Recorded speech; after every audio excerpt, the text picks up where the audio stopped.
Oposisi Denny Siregar menyoroti kuat soal wacana serangga dijadikan bagian menu di program makan bergizi gratis.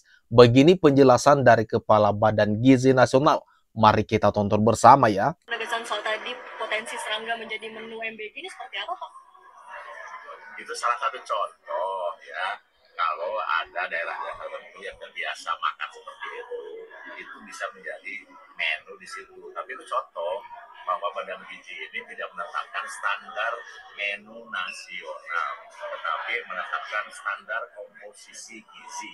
Nah, isi protein di berbagai daerah itu sangat tergantung potensi sumber daya lokal dan kesukaan lokal.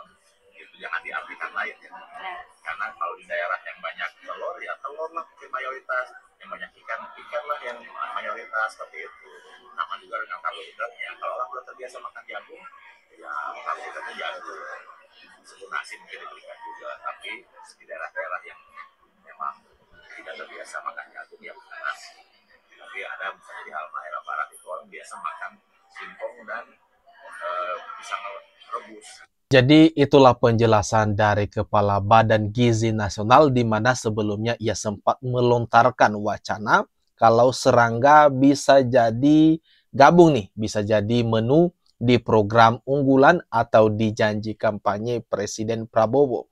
Nah ini nih yang sekarang menjadi sorotan publik terlebih-lebih para oposisi. Nah salah satunya ada Denny Siregar ini. Di mana seperti kalau kita lihat di postingan IG-nya dengan menampilkan hasil tangkap layar dari Tempo, Kepala BGN sebut potensi serangga jadi menu makan bergizi gratis. Di sini dia menyertakan caption seperti ini. Guru enakan makan pakai serangga, ini program baru. Murid krik krik krik krik krik. Di mana kalau kita lihat belakangan ini Denny Siregar ini merupakan oposisi kuat ini. Dia sering menyoroti apa-apa soal apapun kebijakan pemerintah atau program dari Presiden Prabowo dan Wakil Presiden Gibran. Jadi sesuatu apapun terus menjadi sorotan di mata Denny Siregar ini. Sementara kalau kita lansir dari suara.com, Badan Gizi Nasional buka peluang jadikan serangga menu makan bergizi gratis. Mari kita baca berita lengkapnya. Kepala Badan Gizi Nasional atau BGN, Dadan Hindayana, mengungkapkan pihaknya membuka peluang untuk menjadikan serangga sebagai menu program makan bergizi gratis atau MBG. Hal itu menyusul adanya beberapa daerah di mana anak-anaknya terbiasa mengonsumsi serangga seperti belalang hingga ulat sagu. Pihaknya akan menggali serangga yang bisa dikonsumsi karena proteinnya. Mungkin saja ada satu daerah suka makan serangga seperti belalang, ulat sagu. Bisa jadi bagian protein, kata Dadan dalam diskusi Rapimnas Pira Gerindra di Hotel Bidakara Jakarta Selatan pada Sabtu 25 Januari 2025.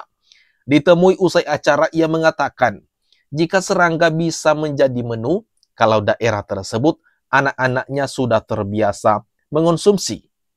Itu salah satu contoh ya. Kalau ada daerah-daerah tertentu yang terbiasa makan seperti itu bisa menjadi menu di situ, katanya.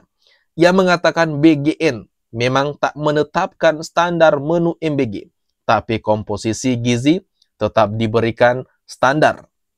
Nah, isi protein di berbagai daerah itu sangat tergantung potensi sumber daya lokal dan kesukaan lokal.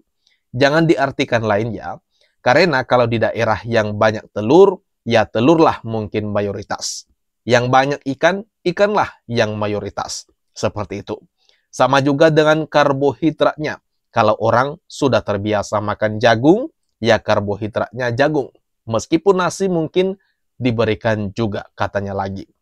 Tapi di daerah-daerah yang memang tidak terbiasa makan jagung, ya makan nasi. Tapi ada misalnya di Halmahera Barat itu, orang biasa makan singkong dan pisang rebus. Itu kan karbohidrat juga. Itu contohnya. Contoh bagaimana keberagaman pangan itu bisa diakomodir dalam program makan bergizi. Karena Badan Gizi Nasional tak menetapkan standar menu nasional, tetapi menetapkan standar komposisi gizi. Sambung dia lagi. Nah, itulah klarifikasi atau penjelasan lebih lengkap dari Kepala Badan Gizi Nasional, di mana ia sempat mengeluarkan wacana soal serangga dijadikan menu di program makan bergizi gratis. Nah, sudah jelas ya, dia mengatakan sesuai dengan kebiasaan di daerah, kemudian peluang di daerah tersebut. Nah, ini memang menjadi sorotan publik, terlebih-lebih ini para oposisi menyoroti bagaimana bisa serangga malah dijadikan menu di program makan bergizi gratis. Nah, seperti yang kita dengar, itulah penjelasannya. Kalau menurut kawan-kawan ini gimana? Silakan tuliskan tanggapan kalian ya di kolom komentar yang ada di bawah ini.